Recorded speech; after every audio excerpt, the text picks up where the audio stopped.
Hello students. Last class में हमने cell को डिस्कस किया था। आज हम बात करने वाले हैं टिश्यू से रिलेटेड। साइंस के चैप्टर 6 का जो टिश्यू है उसको अपन आज डील करेंगे, और आज का जो हमारा कॉन्सेप्ट रहेगा वो रहेगा प्लांट टिश्यू के बारे में। हम नेक्स्ट लेक्चर में एनिमल टिश्यू को डिस्कस करेंगे। ये देखिए, टिश्यू एक स्ट्रक्चर यहाँ पर बनी हुई है। सबसे पहले अपन बात करते हैं टिश्यू की डेफिनेशन की, जिससे क्वेश्चन आता है कि भैया टिश्यू की डेफिनेशन क्या है। तो टिश्यू जो होता है वो होता है ग्रुप ऑफ सेल्स। ये है group of sales.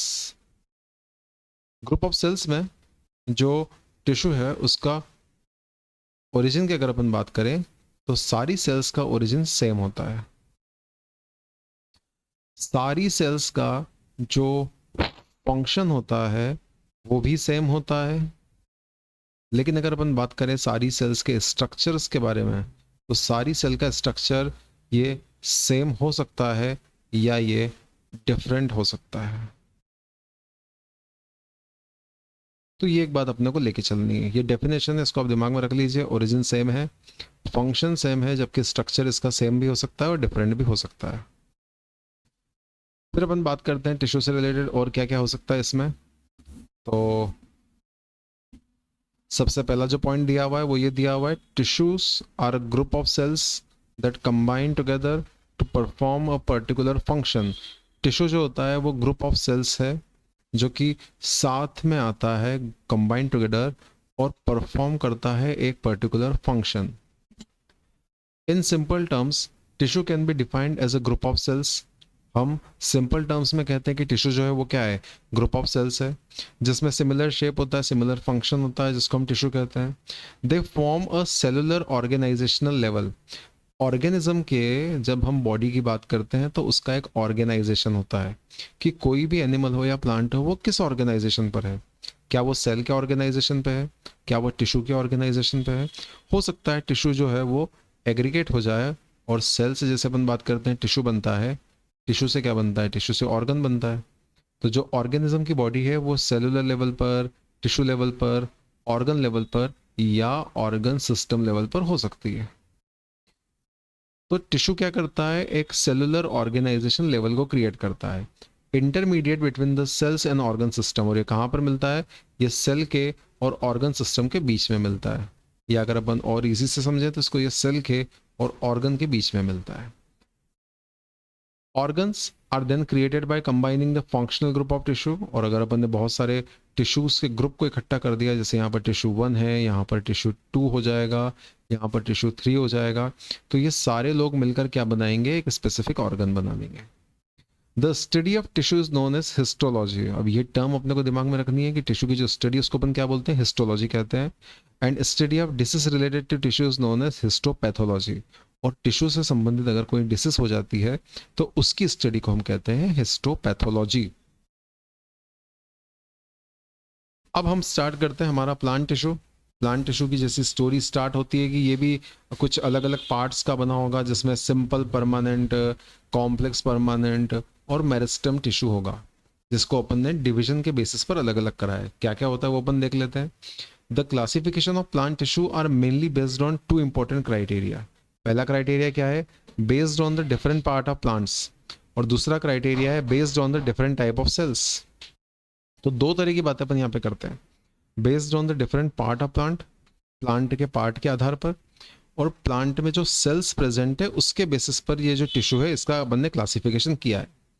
Plant tissue are broadly categorise into 3 tissue system. 3 प्रकार के टिश्यू सिस्टम में ये पूरा कैटेगराइज करा गया है। कौन कौन से होते हैं, नंबर 1 पे एपिडर्मिस, फिर है वस्कुलर और फिर है ग्राउंड टिश्यू। एपिडर्मिस टिश्यू क्या होता है, सेल्स फॉर्म्ड फ्रॉम, ये यहाँ पर जो लिखा है जैसे cells formed from outer most surface of leaves. जो आउटर मोस्ट, सबसे बाहर की तरफ जो चीज प्रेजेंट होगी वो यहाँ पर आती है और उसको अपन एपिडर्मिस टिश्यू में बोलते हैं। फिर वस्कुलर टिश्यू, वस्कुलर का मतलब होता है कंडक्ट करना, कंडक्शन का मतलब होता है कि आप ट्रांसपोर्ट कर रहे हो। वस्कुलर का मतलब क्या होता है, कंडक्ट करना, कंडक्शन। कंडक्शन का मतलब होता है कि आपके पास कुछ ट्यूब लाइक स्ट्रक्चर होगी और कोई मटेरियल अगर मैंने यहाँ पर भरा हुआ है तो ये मटेरियल इसके थ्रू ट्रेवल करेगा और अलग जगह जाएगा, किसी और जगह चला जाएगा। इस तरह का काम अगर कोई टिश्यू कर रहा है तो उसको हम बोलते हैं वस्कुलर टिश्यू। और फिर आता है ground tissue, involve in producing nutrient by photosynthesis and preserve nutrient. तो ग्राउंड टिश्यू कहाँ पर मिलेगा? ऐसी एरियाज में जहाँ पर प्रोड्यूसिंग न्यूट्रिएंट बाय फोटोसिंथेसिस, जहाँ पर फोटोसिंथेसिस से न्यूट्रिएंट बन रहा हो और जहाँ पर न्यूट्रिएंट का प्रिजर्वेशन हो रहा हो। तो ये कुछ बात अपने को दिमाग में रखते हुए चलनी है। प्लांट टिश्यू का एक बेसिक सा स्ट्रक्चर यहाँ पर प्लांट का बना हुआ है, जिसमें ये जो स्टेम हो जाएगा और नीचे की तरफ रूट सिस्टम हो जाएगा। और पूरे प्लांट टिश्यू को अपन दो पार्ट में डिवाइड कर रखा है, मेरिस्टेमेटिक टिश्यू और परमानेंट टिश्यू। मेरिस्टेमेटिक टिश्यू वो टिश्यू होता है जिसके पास डिवीजन की कैपेसिटी हो, जो डिवीजन करता हो, जबकि परमानेंट टिश्यू वो हो जाता है जो डिवीजन की कैपेसिटी जिसके पास नहीं हो, लॉस्ट कैपेसिटी ऑफ डिवीजन। तो ये दो तरह के टिश्यू अपने को दिमाग में रखना है। फिर हमारे सामने पहले जो आ जाता है वो आ जाता है मेरिस्टेम टिश्यू। कुछ भी पढ़ने से पहले अपन इस डायग्राम को थोड़ी देर के लिए समझ लेते हैं कि डायग्राम क्या कहना चाह रहा है। डायग्राम की कहानी बहुत ईजी है। जो टिप पर प्रेजेंट है, यहाँ पर प्रेजेंट है, और जो ये वाली टिप पर प्रेजेंट है, ये वाली टिप पर प्रेजेंट है, जो कि सबसे एंड पॉइंट है, वहाँ पर प्रेजेंट होता है एपिकल मेरिस्टेम। अब ये जो एपिकल मेरिस्टेम जो उसके स्टेम वाले पार्ट में है, उसको हम बोलते हैं shoot apical meristem. Shoot apical meristem, जिसका शॉर्ट फॉर्म हो जाता है सेम। और जो रूट वाले पार्ट में प्रेजेंट है उसको हम बोलते हैं root apical meristem. Root apical meristem, जिसका शॉर्ट फॉर्म हो जाता है रैम। तो ये दो पॉइंट अपने को दिमाग में रखना है। अब थोड़ा सा दिमाग में और बात ये रखना है कि जिस पर्टिकुलर जगह से पत्ती निकल रही है, ये जो पत्ती निकलने वाला नोड वाला पार्ट है ना, मैं इसको कलर चेंज कर देता हूँ, रेड कलर करता हूँ, आपको थोड़ा सा और इजीली समझ में आ जाएगा। जिस जगह मैंने रेड पार्ट करा है, यहाँ पर करा है या यहाँ पर करा है, थोड़ा सा और इसको क्लियर करा जाए, मैं इसको रेड पार्ट कर देता हूँ। जैसे ये वाला जो रेड पार्ट है जहाँ से पत्ती निकल रही है, ये जो रेड पार्ट है इसको हम बोलते हैं नोड। और जिस जगह नोड प्रेजेंट होता है या जहां से पत्ती निकलती है उसको बोलते हैं हम इंटरकैलरी मेरिस्टेम। और तीसरे टाइप का जो मेरिस्टेम होता है जिसको हम बोलते हैं लेटरल मेरिस्टेम, ये प्रेजेंट होता है साइड में, जिससे जो स्टेम है या जो शूट है उसके गिर्थ में इंक्रीज होता है, उसकी जो मोटाई है वो बढ़ती है, उसकी जो थिकनेस है वो बढ़ती है, उसका जो डायमीटर है वो बढ़ता है। तो ये तीन प्रकार के अपने को मेरिस्टेमेटिक टिश्यू दिमाग में रख के चलना है। अब अपन थोड़ा सा लैंग्वेज में बात कर लें कि मेरिस्टेमेटिक टिश्यू का तुमको अगर एग्जाम में लिखना है तो कैसे लिखोगे? They are group of young cells. ये क्या होता है? ग्रुप ऑफ यंग सेल्स है which consist of continuously dividing cells, जिसमें सेल्स कंटिन्यूस डिवाइड कर रही है। अगर सेल कंटिन्यूस डिवाइड कर रही है तो उसका नंबर इंक्रीज होगा। नंबर इंक्रीज होगा तो इंक्रीज ऑफ लेंथ होगा, जो प्लांट है उसकी लेंथ बढ़ जाएगी और प्लांट की विड्थ बढ़ जाएगी। There are different types of meristematic tissues which are classified on the basis of position। कुछ meristematic tissue होते हैं जो जैसा कि अपन इसमें देखा, उनका क्लासिफिकेशन उनकी पोजीशन के बेसिस पर, उनके फंक्शन के बेसिस पर और प्लेन ऑफ डिवीजन के बेसिस पर मिलता है। यहाँ पर हम ओरिजिन और डेवलपमेंट की बातें भी कर लेते हैं। The three main type of meristematic tissue, जो तीन मेजर टाइप के मेरिस्टेमेटिक टिश्यू होते हैं उनके बारे में नीचे दिया गया है। एपिकल मेरिस्टेम, लेटरल मेरिस्टेम और इंटरकैलरी मेरिस्टेम, जिनकी लोकेशन आपने इस डायग्राम में अच्छे से देख ली है। मेरिस्टेमेटिक टिश्यू में पहला जो आ जाता है वो आ जाता है apical meristem. Apical meristem are present on the apex of the plant shoot and root. तो प्लांट का जो शूट है और जो रूट है उसके बिल्कुल टिप पर ये मिलता है, ये बिल्कुल उसके एपेक्स पर मिलता है। They are rapidly growing tissue. Rapidly growing tissue का मतलब होता है कि इनमें बहुत ज़्यादा सेल डिवीजन हो रहा है। And aid in increasing the height of the plant, और इससे क्या बढ़ती है? प्लांट की हाइट बढ़ती है। ये बात भी दिमाग में रखना कि प्लांट की हाइट अगर बढ़ाना हो तो आप एक एपिकल मेरिस्टेम के बारे में बात करोगे। ये एक डायग्राम दिया हुआ है जिसमें apical meristem, root apical meristem और शूट एपिकल मेरिस्टेम को मेंशन करा गया है। Apical meristem causes primary growth. Primary growth करवाता है एपिकल मेरिस्टेम। प्राइमरी ग्रोथ का मतलब होता है प्लांट की लेंथ में इंक्रीज करना। Produces new leaves and flowers, और नई पत्तियों को और नए फूलों को प्रोड्यूस करना भी इसका फंक्शन है। लेटरल मेरिस्टेम यहाँ पे लिखा हुआ है जो कि सेकेंडरी ग्रोथ करवाता है। अब जहाँ पर मैं फिर से इसको थोड़ा सा और डिटेल में बता देता हूँ, अगर कहीं पर एपिकल मेरिस्टेम लिखा हुआ हो तो वो कौन सी ग्रोथ करवाएगा? वो प्राइमरी ग्रोथ करवाएगा। ये एक्चुअल में एमसीक्यू का क्वेश्चन है ना, कि अगर आपको प्राइमरी ग्रोथ कराना है तो कौन कराएगा? तो वो एपिकल कराएगा। लेकिन जैसे ही आप बात करते हो सेकेंडरी ग्रोथ की, तो सेकेंडरी ग्रोथ में अपने को बात करना है लेटरल मेरिस्टेम की, लेटरल मेरिस्टेम। फिर अपन आगे आते हैं लेटरल मेरिस्टेम की तरफ। लेटरल मेरिस्टेम कहाँ पर मिलता है? लेटरल साइड में मिलता है। Lateral meristem are present on the lateral walls of the stem, जो स्टेम होता है उसकी लेटरल वॉल्स में मिलती है। They help in the horizontal growth, जो ग्रोथ होती है हॉरिजॉन्टल उसके लिए रिस्पॉन्सिबल है। ये जो ये वाला एरिया है, आउटर पेरीफेरी वाला एरिया, यहाँ पर ग्रोथ हो रही है, तो जो प्लांट अभी छोटा रहेगा उसकी गिर्द इंक्रीज हो जाएगी, और जो प्लांट रहेगा उसकी जब गिर्द इंक्रीज हो जाएगी तो उसकी जो ओवरऑल मोटाई है जो स्टेम की वो बढ़ जाएगी। तो लेटरल मेरिस्टेम का काम क्या होता है? इस स्टेम गिर्द को इंक्रीज करना। ये एक छोटी सी बात दिमाग में रखते चलनी अपने को। मेरिस्टेमिक टिश्यू में जो एक और टाइप होता है वो होता है inter calorie meristem. Inter calorie meristem कहाँ पर प्रेजेंट होता है? ये प्रेजेंट होता है नोड ऑफ स्टेम और बेस ऑफ द लीव्स पर। बेसिकली अगर मैं बात करूं इस पर्टिकुलर एरिया के बारे में, या इस पर्टिकुलर एरिया के बारे में, या नोड के इस एरिया के बारे में, या इस एरिया के बारे में, तो यहाँ पर इंटर कैलरी मेरिस्टेम प्रेजेंट होगा। बेसिकली नोड पर, नोड वो एरिया होता है जहाँ से लीफ निकलती है, तो जहाँ पर भी नोड प्रेजेंट होगा वहाँ पर आपको इंटर कैलरी मेरिस्टेम के बारे में बात करनी है। और टिप के ऊपर एपिकल होता ही होता है, और लेटरल साइड में लेटरल मेरिस्टेम होता ही होता है। आपको ये डायग्राम बहुत अच्छे से दिमाग में रख के चलना है, ये डायग्राम से ही 2-3 क्वेश्चन बन जाते हैं। मेरिस्टेमेटिक टिश्यू के अगले अपन फंक्शन देख लेते हैं, क्या क्या फंक्शन हो सकते हैं इसके। It is responsible for the growth of the new organ, नए ऑर्गन्स की ग्रोथ के लिए रिस्पॉन्सिबल है। नया ऑर्गन क्या हो सकता है? ये कोई लीफ हो सकती है, ये कोई फ्लावर हो सकता है। Involve in the movement of water and nutrient with in the plant, plant में जो वाटर है और जो न्यूट्रिएंट है उसका मूवमेंट कराने में ये हेल्पफुल होते हैं। These tissue are responsible for growth, primary and secondary growth of the plant. अब ये जो है दोनों टिश्यू, जो ये जो टिश्यू होते हैं, ये दोनों तरह के ग्रोथ के लिए रिस्पॉन्सिबल है, चाहे वो प्राइमरी हो चाहे वो सेकेंडरी हो। प्राइमरी अभी अभी अपन ने देखा एपिकल मेरिस्टेम करवाता है, और सेकेंडरी ग्रोथ जो होती है उसके लिए जो रिस्पॉन्सिबल मेरिस्टेम है वो है लेटरल मेरिस्टेम। फोर्थ पॉइंट बोलता है it is the outer most tissue. ये कैसा टिश्यू है? आउटर मोस्ट टिश्यू है। Functions by providing protection from mechanical injury, और अगर कोई भी चीज आउटर मोस्ट टिश्यू के फॉर्म में होती है तो उसका काम क्या होता है? प्रोटेक्शन करना। तो मेरिस्टेमेटिक टिश्यू कैसा होता है? आउटर मोस्ट होता है, और ये क्या करेगा? प्रोटेक्शन करने का काम करेगा। किससे प्रोटेक्ट करेगा? मैकेनिकल इंजरीज से प्रोटेक्ट करेगा। फिफ्थ पॉइंट है it gives rise to epidermis layer, cortex, endodermis, ground tissue and vascular tissue.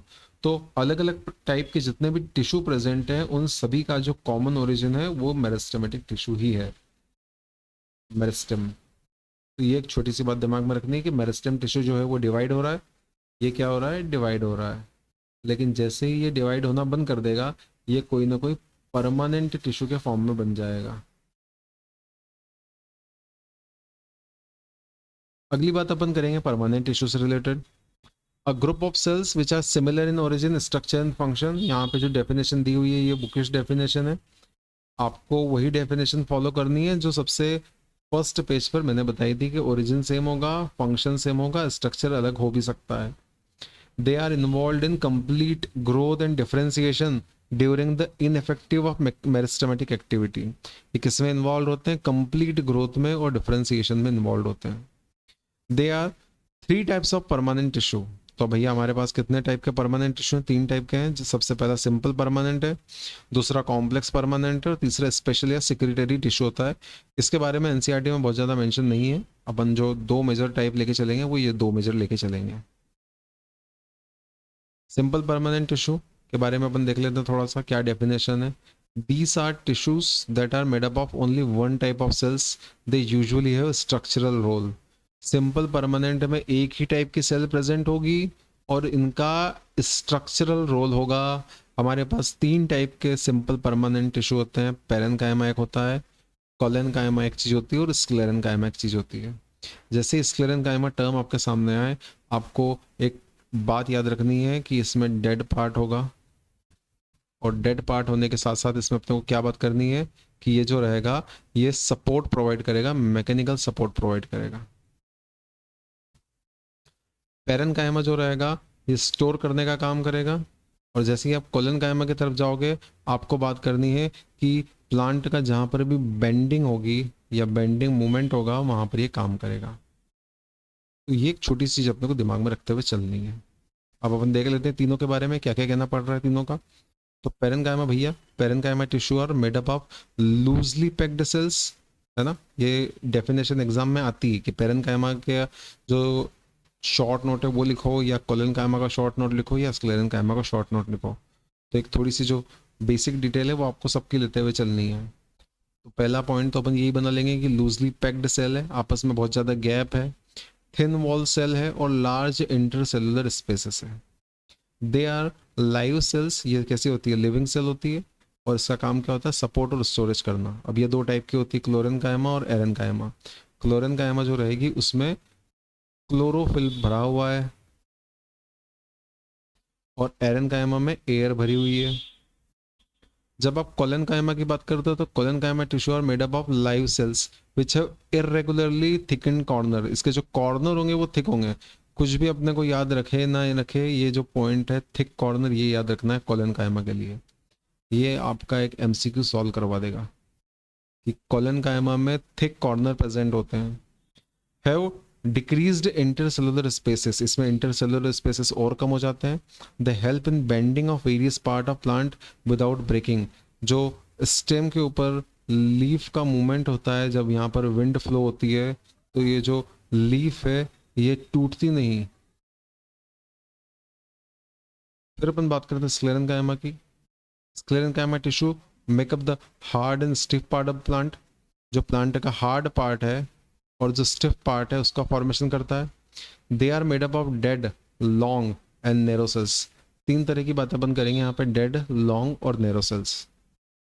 Sclerenchyma की जो सेल होती है वो डेड होती है, लॉन्ग होती है और नैरो होती है। They almost have no intercellular spaces, उनके बीच में कोई इंटरसेलुलर स्पेस या गैप नहीं होती। The walls are thicken due to presence of lignin. अब यहाँ पर ये लिग्निन जो है इसको दिमाग में रखना है कि स्क्लेरेनकाइमा में डेड होता है और उसके ऊपर किसका डिपोजिशन होता है, लिग्निन का डिपोजिशन यहाँ पर देखने को मिलता है। फिर अपन बात करते हैं कॉम्प्लेक्स परमानेंट टिश्यू की। कॉम्प्लेक्स परमानेंट टिश्यू में जाइलम आ जाता है और फ्लोएम आ जाता है। ये छोटी सी बात अपने दिमाग में रखते हुए चलनी है। जाइलम आ जाएगा और क्या आ जाएगा, फ्लोएम आ जाएगा। जाइलम जो रहता है ये वाटर और मिनरल के लिए रिस्पॉन्सिबल है, जबकि फ्लोएम में अपन बात करते हैं कि ये फूड के लिए रिस्पॉन्सिबल है। ये फूड के लिए रिस्पॉन्सिबल है। कॉम्प्लेक्स परमानेंट टिश्यू और made up of combination of different type of cells. ये डिफरेंट टाइप ऑफ सेल से मिलकर बना होता है। क्या क्या होता है इसके बारे में भी अपन देख लेते हैं। पहले अपन देख लेते हैं जाइलम के बारे में। अपने को कुछ नाम याद रखने हैं। जाइलम वेसल्स याद रखना है, ट्रैकेट्स याद रखना है। ये क्या करते हैं, conduction of water and minerals from soil. Xylem parenchyma help in food storage and xylem fibre provide mechanical support. चार नाम लिखे हैं, चारों के फंक्शन लिखे हैं, आपको एज इट इज करना है। और ये जो छोटा सा डायग्राम बना हुआ है इसको आपको याद रखना है। अगर ये डायग्राम आपको नहीं याद हो रहा है तो आप चाहो तो ये वाला डायग्राम भी कर सकते हो जो बुक में बना हुआ है जाइलम और फ्लोएम का। जाइलम और फ्लोएम का एक डिटेल्ड जो डिफरेंस डिस्क्रिप्शन है वो मैं आपको एक और लेक्चर बना के बता दूंगा। वो बहुत ही इंपॉर्टेंट क्वेश्चन है, उसको अपन आज के लेक्चर में कवर नहीं करेंगे। उसके लिए एक सेपरेट डेडिकेटेड एक अलग वीडियो बनेगा, आप उसको जाइलम और फ्लोएम के नाम से ही देख सकते हैं। तो चार पार्ट जाइलम में अपन ने देख लिए। चार पार्ट जो होते हैं वो फ्लोएम के होते हैं, जैसे सीयू ट्यूब हो गया, कंपेनियन सेल हो गया, फ्लोएम पेरेन्काइमा हो गया और फ्लोएम फाइबर हो गया। फ्लोएम जो रहता है वो फूड का जो डायरेक्शन है इसकी, फूड को कंडक्ट करने की, वो दोनों डायरेक्शन में काम करता है। और यहीं पर अपन एक छोटी सी बात कर लेते हैं, जाइलम का जो मूवमेंट है या जाइलम का जो वाटर का ट्रांसपोर्ट है वो सिर्फ वन वे होता है। ये एक छोटी सी बात अपने को दिमाग में रखते हुए चलनी है। अब अपन देख लेते हैं फंक्शन क्या है परमानेंट टिश्यू के। In aquatic plants these tissue help in floating. Floating का मतलब होता है तैरना, आपको तैरने में हेल्प करवाएगा, ये किसी भी प्लांट को तैरने में हेल्प करवाएगा। Store food in the form of starch, protein, oil and fat. Starch, protein, oil और फैट का स्टोर होता है ये। They provide hardness to fruit such as nuts, coconut और आलमंड्स। जो आलमंड होता है या कोकोनट होता है या नट्स होते हैं, ग्राउंड नट जो होता है उसके ऊपर का जो हार्ड कवर है वो ये बनाता है। दीज टिश्यू कंटेन क्लोरोप्लास्ट, इनमें क्लोरोप्लास्ट होता है और ये क्या करते हैं, फोटोसिंथेसिस करवाते हैं। फोटोसिंथेसिस से क्या होता है, फूड का फॉर्मेशन होता है। Permanent tissue also involve in secretion, किस में इन्वॉल्व है, ये सिक्रीशन में भी इन्वॉल्व है, ये ट्रांसपोर्टेशन में इन्वॉल्व है। और ये मैकेनिकल सपोर्ट प्रोवाइड करता है प्लांट को। तो ये कुछ इंपॉर्टेंट फंक्शन है परमानेंट टिश्यू के जो आपको दिमाग में रखते हुए चलना है। अब इस पर्टिकुलर पॉइंट पे हम ये हमारा लेक्चर यहाँ पर फिनिश करते हैं। हम अगले लेक्चर में मिलेंगे जाइलम और फ्लोएम के डिफरेंस के साथ। तब आप इस लेक्चर को अच्छे से प्रिपेयर करके रखिए और एग्ज़ाम के लिए बिल्कुल कॉन्फिडेंट होकर पढ़ते रहिए। हम अगले लेक्चर में मिलेंगे, तब तक आप अपनी हेल्थ का और मेंटल हेल्थ का ध्यान रखिए। आराम से स्टडी कीजिए, कोई बहुत ज़्यादा बायोलॉजी 9th का टफ नहीं है। अपन जो है इसको आराम से क्लियर करेंगे और आपका अच्छा पेपर जाएगा। इसी भरोसे के साथ हम आगे बढ़ेंगे। Thank you.